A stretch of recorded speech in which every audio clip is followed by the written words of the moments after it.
सस्तरी गुंडागर्दी नहीं चलेगी, नहीं चलेगी। आवाज दो, हमें आवाज दो, हमें हमारे साथ है। योगी तेरी तानाशाही नहीं चलेगी, नहीं चलेगी। योगी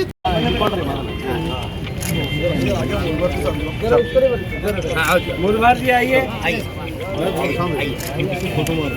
निकाली गई है, इसका विषय है भारत के संसद अवार्डी नखीब मिल्लत अलहाज बैरिस्टर असदुद्दीन अवैसी साहब पर यूपी में एक खातिराना हमला हुआ है। सबसे पहले सिर्फ हम ही नहीं, पूरी देश की जनता, हर सेकुलर आदमी इसका खंडन करता है। एमआईएम यूनिट इसकी पुरजोर मजम्मत करती है।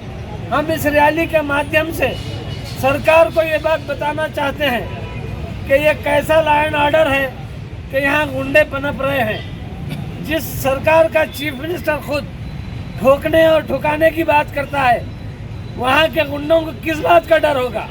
मैं समझता हूँ कि जो शूटर्स थे उनके फोटोज चीफ मिनिस्टर योगी के साथ वायरल हुए हैं।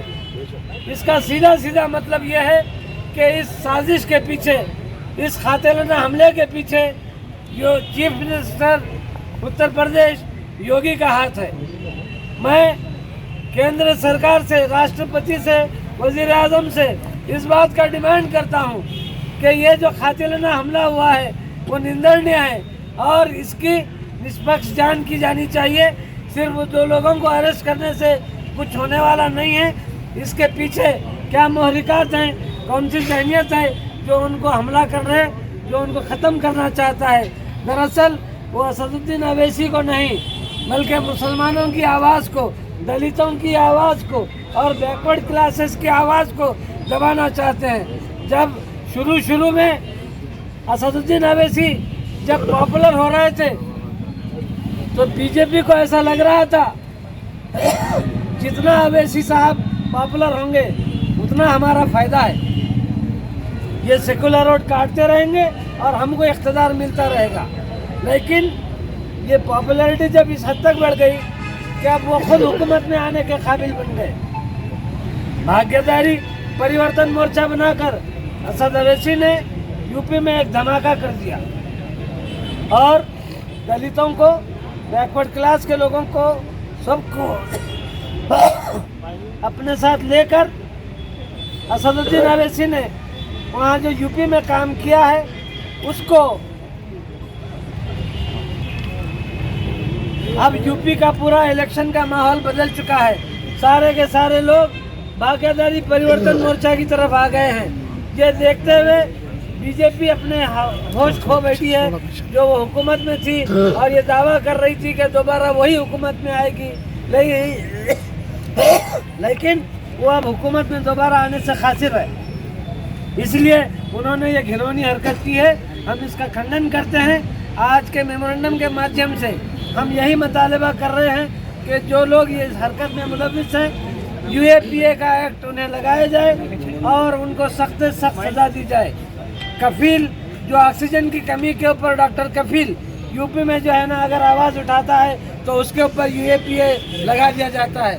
लेकिन एक मेंबर ऑफ पार्लियामेंट के ऊपर दिन दहाड़े रोड के ऊपर ऐसी जगह पर जहाँ पर कैमरे फिट हैं वहाँ पर जो है ना अगर हमला करता है तो उसके ऊपर यूएपीए क्यों नहीं लगाया जाता।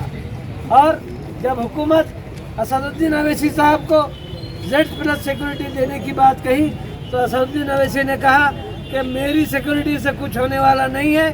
पूरे मुल्क भारत में ऐसा माहौल बनना चाहिए कि हर आदमी को सिक्योरिटी प्रोवाइड हो।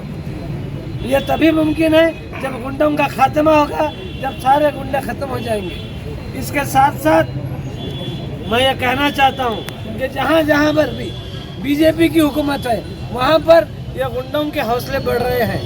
ये जो मनुवादी लोग हैं इनके हौसले बढ़ रहे हैं। डिस्क्रिमिनेशन के मामलात हो रहे हैं। यहाँ कर्नाटक की भी मैं बात करूँ तो यहाँ पर भी यही हाल है। कुछ ही दिनों में हम देख रहे हैं कि कई एक वाक़यात डिस्क्रिमिनेशन के हुए हैं। यहाँ रायचूर में बाबा साहब अम्बेडकर की फ़ोटो को जब फ्लैग हास्टिंग का टाइम था वहाँ के जज ने फोटो को हटाकर उनको अपमानित किया, जबकि स्टेट गवर्नमेंट के सर्कुलर से हर डिपार्टमेंट को कि महात्मा गांधी के साथ बाबा साहब अम्बेडकर की फ़ोटो भी होना चाहिए, लेकिन उस जज ने यह कहकर कि उनके पास कोई आर्डर नहीं है, उसको एक अलग आर्डर होना था। आज मैं बड़ी खुशी से कहूँगा कि कल ही चीफ जस्टिस ऑफ कर्नाटका ने एक सर्कुलर पास किया है जिसमें उन्होंने बाबा साहब अम्बेडकर की फ़ोटो को हर कौमी फंक्शन के ऊपर लगाकर उनको जो है ना सम्मान देने का जो है ना बात कही है, मैं उसका वेलकम करता हूँ। और इसके साथ साथ मैं ये कहना चाहता हूँ, संविधान ने हमको तमाम नागरिकों को बराबरी का हक दिया है। आर्टिकल 14 सभी लोगों को बराबरी का हक देती है, इसमें कोई छोटा कोई बड़ा, कोई गोरा कोई काला, कोई किसी मज़हब का, कोई हिंदू कोई मुस्लिम, ऐसा कोई बात नहीं है। लेकिन हम देख रहे हैं कि यहाँ कर्नाटक में पहले उडुपी में जो है ना मुस्लिम लड़कियों को वहाँ पर जो है ना हिजाब पहनकर आने वाली लड़कियों को वहाँ पर स्कूल में आने से मना किया गया। और 2 दिन पहले अब देखा गया कि मैंगलोर के पास कोंडापुर जमी मुकाम के ऊपर भी लड़कियों को जो है ना कॉलेज में दाखिल होने से रोका गया। ये संवैधानिक नहीं है, ये असंवैधानिक काम है। ऐसे काम करने के बाद कोई अपनी पोस्ट पर कैसा रह सकता है?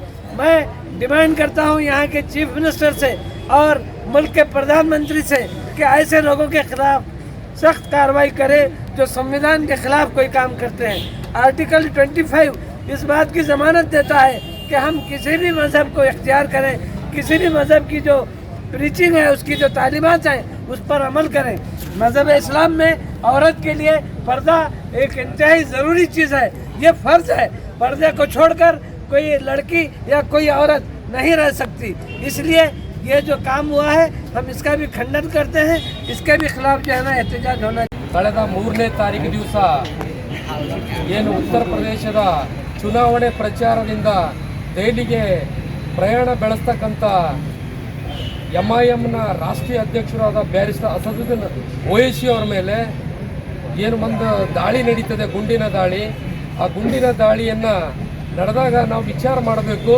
ಆ ದಾಳಿಯನ್ನು ನೀವು ಯಾರೋ ಒಂದು ಸಿಂಪಲ್ ಮ್ಯಾನ್ ಇಲ್ಲ, ಒಂದು ಪಾರ್ಲಿಮೆಂಟಲ್ಲಿ ತಳ ಸಮುದಾಯದರ ಮೇಲೆ ಅನ್ಯಾಯ ಅತ್ಯಾಚಾರಗಳ ಬಗ್ಗೆ ಮಾತನಾಡತಕ್ಕಂಥ ಲೋಕಸಭಾ ಸದಸ್ಯರ ಮೇಲೆ ದಾಳಿ ಆಗ್ತದೆ. ಅದಕ್ಕೆ ಕೇಂದ್ರ ಸರ್ಕಾರ ಮತ್ತು ಅಲ್ಲಿದ್ದಂಥ ರಾಜ್ಯ ಸರ್ಕಾರ ಯಾವುದೇ ತಲೆ ಕೆಡಿಸ್ಕೊಂಬಲ್ಲ. 6-6.5 ವರ್ಷ ಆಯಿತು ನಿರಂತರವಾಗಿ ದಬ್ಬಾಳಿಕೆ ಮಾಡ್ಕೊತಾ ಬರ್ತಾ ಇದೆ. ಯಾವುದೇ ಕೇಳಿದ್ರು ಕೂಡ ಅವರು ಕ್ಯಾರೆ ಅನ್ನಲ್ಲ. ಇದನ್ನ ನಾವು ಇವತ್ತು ಬಹಳ ಕಠೋರವಾಗಿ ಕೇಂದ್ರ ಮತ್ತು ರಾಜ್ಯ ಸರ್ಕಾರಕ್ಕೆ ಇವತ್ತು ನಾವು ಪ್ರಶ್ನೆ ಮಾಡಬೇಕಾಗ್ತದೆ. ಯಾಕಂದ್ರೆ ನಾವು ನೋಡ್ತಾ ಇದ್ದೀವಿ ದಬ್ಬಾಳಿಕೆಯನ್ನ ತಳ ಸಮುದಾಯದ ಮೇಲೆ ನಡೀತಾ ಇದೆ. ಯಾಕಂತ ಕೇಳಿದ್ರೆ ನಾವು ಮೇಲ್ಜಾತಿಯವರು, ಸವರ್ಣೀಯರು ನಾವು ಇದ್ದಿಂದೇ ನಿಮಗೆ ತುಳಿಲಕ್ಕೆ ಬಂದಿದ್ದೇವೆ ನಾವು ಅಧಿಕಾರಕ್ಕಂತಕ್ಕಂಥದನ್ನ ನಮಗಿದು ಎತ್ತಿ ತೋರಿಸ್ತದೆ.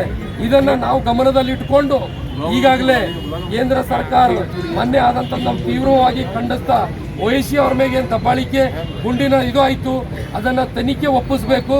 ಕೇಂದ್ರ ಸರ್ಕಾರ ಅದಕ್ಕೆ ಅವರಿಗೆ ಒಂದು ಭದ್ರತೆಯನ್ನು ನಿಯೋಜನೆ ಮಾಡಬೇಕು. ಯಾಕಂತಂದರೆ ಒಬ್ಬ ಪಾರ್ಲಿಮೆಂಟ್ ಒಂದು ಮೆಂಬರಿಗೆ ಈ ರೀತಿ ಆಗ್ತಂದ್ರೆ ನೀವು ಎಲ್ಲಿ ಬದುಕಬೇಕು, ಸರ್ಕಾರ ಲೆವೆಲ್ದಲ್ಲಿ ನಾವು ಚಿಂತೆಗೆ ಈಡಾಗಬೇಕಾಗ್ತದೆ. ಇದನ್ನು ನಾವು ಅರ್ಥ ಮಾಡಿಕೊಂಡು ಮೊನ್ನೆ ಆದಂಥ ಘಟನೆ ರಾಯಚೂರಲ್ಲಿ ಆದಂಥದ್ದು ಈ ಮನುವಾದಿಗಳನ್ನು ಷಡ್ಯಂತರ ನಾವು ಅಗರ ವಿಚಾರ ಮಾಡಿ ನೋಡ್ಬೇಕಂದ್ರೆ ಇಲ್ಲಿನ ತನಕ ರಾಜ್ಯ ಸರ್ಕಾರ ಮತ್ತು ಕೇಂದ್ರ ಸರ್ಕಾರ ಯಾವುದೇ ಅವರಿಗೆ ಅಮಾನತು ಮಾಡ್ರಿ, ಅವರಿಗಿಲ್ಲದರ ಪೌರತ್ವವನ್ನು ರದ್ದು ಮಾಡ್ರಿ ಅಂತ ನಾವು ಇಷ್ಟೆಲ್ಲ ರಾಜ್ಯ ವ್ಯಾಪ್ತಿದಾಗ ಹೋರಾಟ ಮಾಡಿದ್ರು ಕೂಡ ಒಂದೇ ಒಂದು ಡಿಸಿಷನ್ ತಗೊಳ್ಳಲ್ಲ ಅಂದ್ರೆ ಇವತ್ತು ರಾಜ್ಯ ಸರ್ಕಾರ ಯಾವ ಮನುವಾದಿ ಸರ್ಕಾರ ನಾವು ಇವತ್ತು ನೋಡಬೇಕಾಗ್ತಾ ಇದೆ. ಇದನ್ನು ನಾವು ಇವತ್ತಿನ ದಿವಸ ತೀವ್ರವಾಗಿ ಖಂಡಿಸಬೇಕಾಗ್ತದೆ. ಅದೇ ಮೊನ್ನೆ ಹುಮನಾಬಾದಲ್ಲಿ ಆದಂಥ ಘಟನೆ, ಅಂಕುಶ್ ಗೋಖಲೆ ಅವ್ರ ಘಟನೆನೂ ಕೂಡ ಆ ತಹಸೀಲ್ದಾರಿಗೆ ಬಂಧಿಸ್ರಿ ಅಂತ ನಾವು ಪೊಲೀಸ್ ಇಲಾಖೆಗೆ ಮತ್ತು ಜಿಲ್ಲಾಡಳಿತ ಕೇಳಿದ್ರು, ಅವ್ರು ಯಾವುದೇ ಕೇರ್ ಅನ್ನಲ್ಲ. ಇವೆಲ್ಲ ಮನುವಾದಿಗಳ ನಮಗೆ ಆಳುವ ಸರ್ಕಾರಕ್ಕಿದೆ. ನಾವು ಇವತ್ತು ಅದಕ್ಕೆ ಚಾಲೆಂಜ್ ಆಗಿ ತಗೊಂಡು ಮುಂಬರೋ ದಿವಸದಲ್ಲಿ ನಾವು ಅದರದ್ದು ವಿರುದ್ಧವಾಗಿ ನಿಂದಿರಬೇಕಾಗ್ತದೆ ಸರ್ಕಾರ. ಈ ಸಂದರ್ಭದಲ್ಲಿ ಹೇಳಕ್ಕೆ ನಾನು ಇದು ಮಾಡ್ತೀನಿ.